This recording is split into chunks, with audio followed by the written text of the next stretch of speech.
Salam puisi. Selamat tidur pohon hijau. Nukilan Marzuki Ali.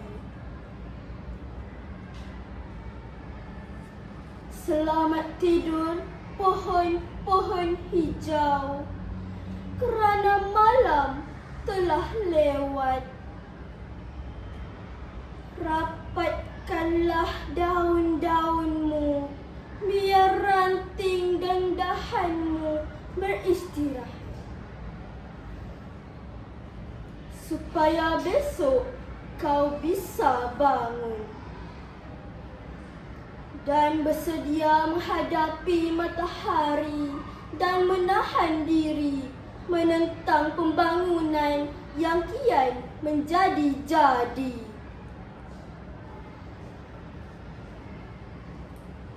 Selamat tidur pohon hijau.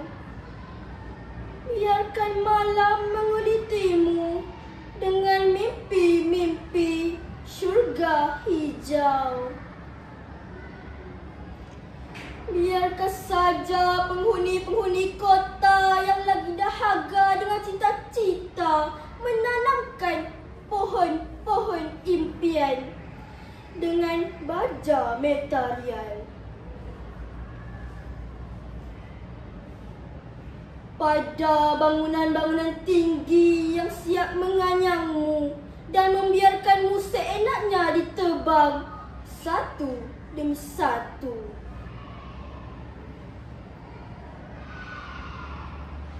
Selamat malam pohon hijau. Selamat beradu dengan lena.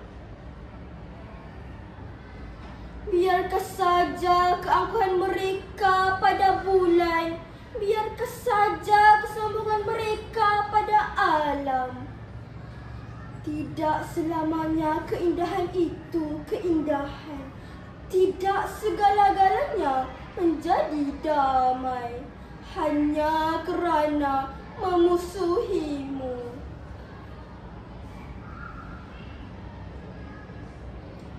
Selamat malam pohon hijau. Selimutilah malam-malam nanti dengan zikirmu. Moga-moga di bawah rimbunanmu akan ada insan yang ikhlas, lalu mendoakan usiamu sebelum tua menghijau alam pada. Sekian, terima kasih.